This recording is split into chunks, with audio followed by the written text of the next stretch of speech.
Salut, ici Maxime Johnson au Mobile World Congress de Barcelone avec l'Asus PhonePad, à ne pas confondre avec le PadPhone qu'on connaît déjà. Alors, le PhonePad, c'est quoi? Écoutez, Asus va vous dire que c'est un hybride entre un téléphone et une tablette. Moi, je vais plutôt vous dire que c'est en fait une tablette, mais avec des fonctions téléphoniques. Alors, tablette, pourquoi? Bien, écoutez, on le voit ici, c'est vraiment comme une tablette, un peu comme la Nexus 7, si on veut. D'ailleurs, il y a beaucoup de ressemblances entre la Nexus 7 et l'Asus PhonePad. On va y revenir un petit peu plus tard, mais c'est aussi un téléphone. Donc, j'ai en bas ici mon bouton téléphonique et voilà, donc je peux faire des appels. J'ai une carte micro SIM dans cet appareil-là. Donc, on peut soit le prendre à notre oreille, mais là, c'est gros et ça a l'air un peu ridicule, mais vous pouvez aussi donc avoir une oreillette Bluetooth ou encore des écouteurs là, qui fonctionnent avec un microphone. Donc, ça, c'est pour l'aspect téléphone.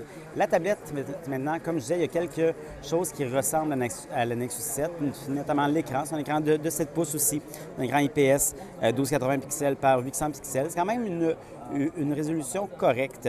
Le processeur, par exemple, écoutez, on n'a pas encore de benchmark pour comparer, mais j'ai l'impression que ça pourrait peut-être être plus lent parce que c'est un Atom Z2420 qui est un processeur simple cœur à 1,2 GHz. Donc, toutes les optimisations pour les processeurs à multiples cœurs, on n'y aura pas droit. Pardon. Est-ce que c'est la fin du monde? Écoutez, lorsque je me sers de la tablette présentement, c'est fluide, ça marche bien, mais vraiment, qu'est-ce que ça veut dire? Ça ne veut pas dire grand-chose. Il va falloir voir là, avec des vraies applications qu'est-ce que ça dit. Au niveau des autres caractéristiques, mais écoutez, on a 1 gigaoctet de mémoire vive et on a aussi donc 16 gigaoctets d'espace disque et on a une fente ici pour carte micro SD. Donc ça, c'est un petit plus que la Nexus 7 n'a pas.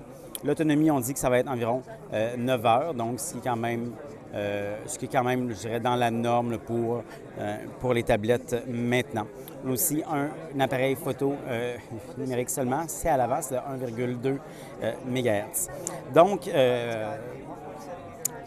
mégapixels, pardon. Donc, comme vous le voyez, la tablette ressemble quand même beaucoup à la Nexus 7. Son prix aussi ressemble. Donc, celle-ci va être vendue en Europe pour 220 €. En gros, par rapport à la Nexus 7 équivalente, c'est environ 10 % de plus. Alors, si on fait le même calcul par rapport au Canada, peut-être que cette tablette-là pourrait être vendue au Canada environ 225, 250 à peu près. Ceci dit, le lancement au Canada n'a pas été confirmé encore. Peut-être même qu'elle ne sera pas lancée. Moi, personnellement, c'est arrivé souvent qu'Asus ne lance pas ce genre de produit-là au Canada, alors je ne garderai pas mes espoirs, mes attentes trop élevées. Alors, c'est une tablette qui, je dirais, fait un petit peu plus haut de gamme que la Nexus 7 dans les mains, beaucoup à cause de sa finition métallique derrière, mais pas de façon outrageuse non plus.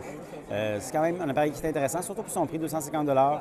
Quelqu'un qui, par exemple, voudrait avoir un téléphone et une tablette et payer très peu, ce serait le cas.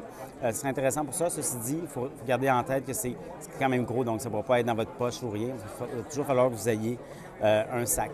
Ceci dit, c'est quand même, comme je disais, un modèle donc, qui est surtout à ce prix-là, qui sûrement va en intéresser certains. Combien, ça reste à voir.